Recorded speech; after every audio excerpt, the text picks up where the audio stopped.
microbiology class today? It was good. We had a really interesting discussion about a project going on in the Arctic researching the climate. Have you heard about it in meteorology? Yeah, I think I hear something about it. It was something called like isogenic project.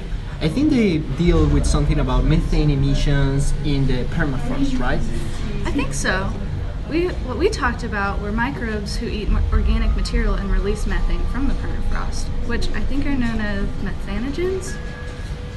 Actually, I think those microorganisms that you talk about could be the ones who are increasing the methane levels on the Antarctic, because those microorganisms will have the perfect environment, almost like an enrichment culture. Well, that would mean the methane level just keep rising, and I think that's really dangerous for our already carbon-filled atmosphere, because methane in the atmosphere increases heat trapped around the Earth, right? You're right, so the things are just getting worse and worse. So what will the future look like? Thunderstorm, drought, flood is taking place in our planet, and all this happening because of the climate change which caused by microbe. Next, we'll see how rainy day thunderstorm happening. Right. Thanks, Josephine. Coming to you live from the Grand Canyon. As you can see here, it's just a normal rainy day. The clouds are dark and the water is falling from the sky. There's no way that this could be orchestrated by tiny little microbes, right? Well, I'm here to tell you that studies have been conducted that shed light on how microbes play a part in our atmosphere. With harsh thunderstorms, high altitudes, low temps, strong winds, and little to no oxygen, only certain microbes are able to create a home in this atmospheric environment. As global temperatures rise from heat-trapping emissions, more water evaporates from lands and oceans. This rainfall can cause damage in certain areas of the world, since warmer temperatures will increase evaporation and cause more catastrophic weather events. When the weather turns really bad and starts to hail, water and clouds can turn to solid ice with the help of a catalyst. This catalyst can be microbes such as Pseudomonas syringae that form ice crystals in a process called ice nucleation. Studies have shown that the microbes that come from hail seem to not be pathogenic, as they are usually normal plant surface bacteria. However, they are still causing damage in a variety of ways.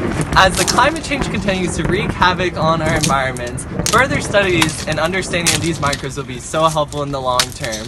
Thanks. Back to you, Josephine. Next is drought season. Josephine, I'm coming to you live from California, where there have been massive droughts this entire year. The effects of climate change have become increasingly apparent throughout the Southwest. Locals say they can't even remember the last time that they've seen rain.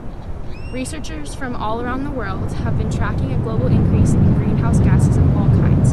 Methane gas is being released from methane sinks by methanogenic bacteria, and with permafrost melting, organic carbon in soil that was once frozen is now being transformed by microbes into the harmful gas.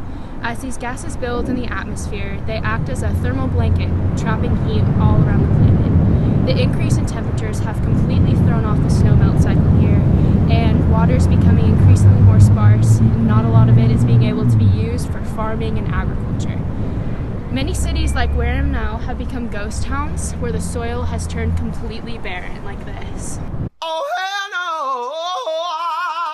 no! It's not looking good for California or any of its neighbors, and there seems to be no precipitation in the upcoming forecast, but I'll keep you updated.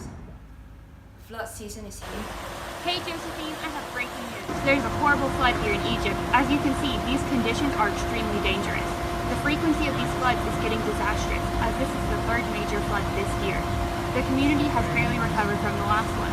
As we know, the effects of climate change have severely affected our environment, especially through the frequency of these natural disasters. As Nick explained, increased temperature leads to increased rainfall and flooding. Flooding can get scary as the amount of pathogens people have been exposed to is constantly increasing.